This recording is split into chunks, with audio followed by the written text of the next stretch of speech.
reflect in different parts of the body, the bigger parts of the body, so they can treat the heart from a point on the foot or the hand.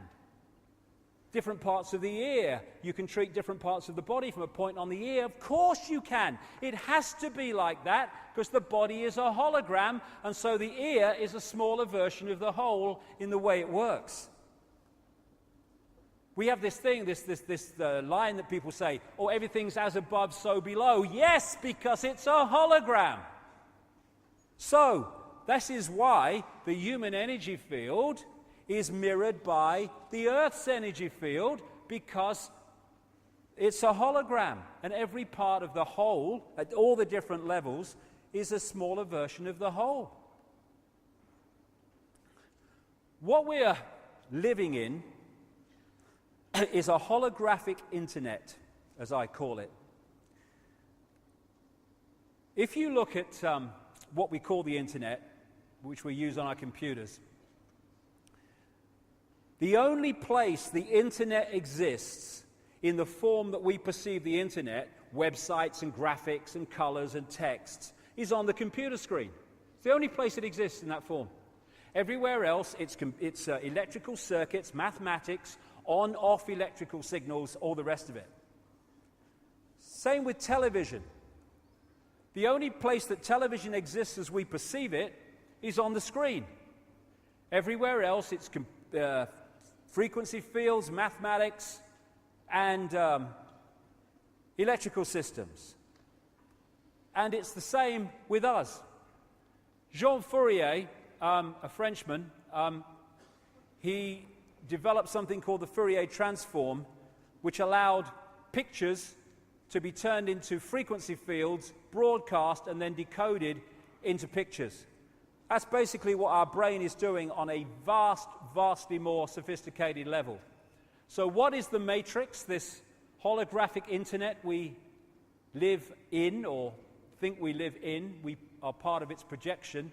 It is energetic information. That's what it is. And we decode that information, and what we decode and how we decode it decides our experienced reality. Decides what we experience. We are crystals, basically. And so often, of course, in receiver transmitting, you see the use of crystals. The membrane of every cell, and we have trillions of them, is a crystalline substance. DNA is a crystalline substance. This is the membrane of a cell. And electrical signals make these gates open and close, letting in what's good for the cell, keeping out what's bad for the cell, etc., etc. Which is why when we get involved in disruptive electrical and electromagnetic situations, these can open and close at the wrong times and lead to ill health. But we are crystals, and we are transmitter-receivers of information. And this was an article on DNA that I read. From the characteristic form of this giant molecule, a wound double helix, the DNA represents an ideal electromagnetic antennae. Yes, of course it does. On one hand, it is elongated and thus a blade which can take up very well electrical pulses. On the other hand, seen from above, it has the form of a ring and thus is a very magnetical antennae. Don Juan, I think his name was, the shaman source of the Carlos Castaneda books, is quoted as saying this: "We are perceivers, we are awareness, we are not objects, we have no solidity, we are boundless, we, or rather our reason, forget this, and thus we entrap the totality of ourselves in a vicious circle from which we rarely emerge in our lifetime." And we don't do that because we're not meant to. Society is structured to keep us there. And these influences, programming information, sense of belief, the poisons we get in food and drink, religions that mess with our minds and close down our awareness, education and all this other stuff, medical drugs, are affecting the decoding of this information, what we decode, how we decode it, and what range we decode. And at the level of the real manipulators, that's coldly, calculatedly done to put us in a vibrational prison we call a world.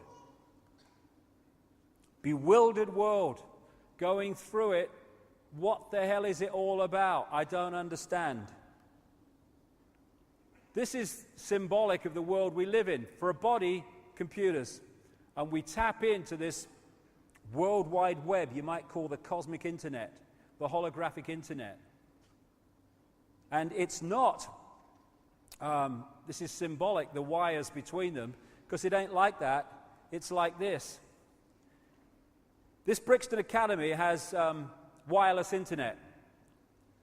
It's here, everywhere, around us.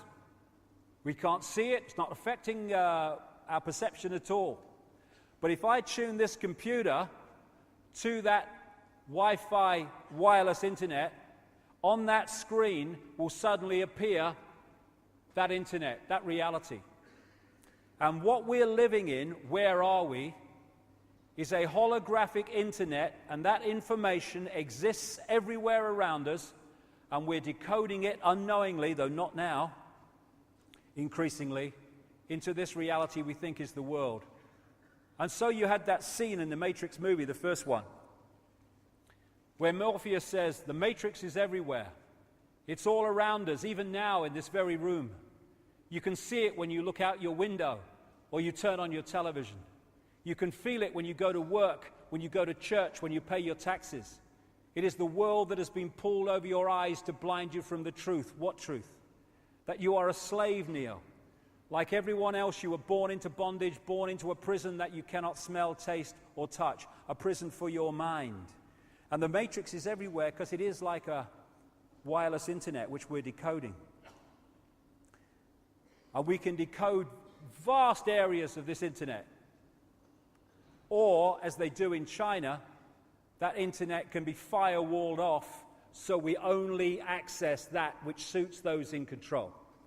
And that's basically what's happened to us, not least through genetic manipulation.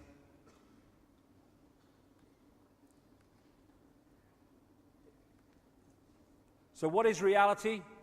It's the frequency range that we are decoding, and it's how we are decoding it. So when you've got miracles, there are no miracles. No such thing. There's only understanding reality more than you are when you perceive them as miracles. How can it be that you can walk through fire in a certain state of consciousness and not get burned, and you can walk through fire in another state of consciousness and be in the ambulance in 10 minutes? It's simply your connection, your interaction with reality is different. If you believe, and it's programmed into the software, that if you put your hand in fire it will burn, it will burn. But if you can go to another level of consciousness that's beyond that, then you can walk through fire and not get burned, as many people do. That's not a miracle. It's just decoding reality in a different way. And we have the potential to decode a sodding paradise, which is why this has been kept from us. In the Matrix movie, there is no spoon.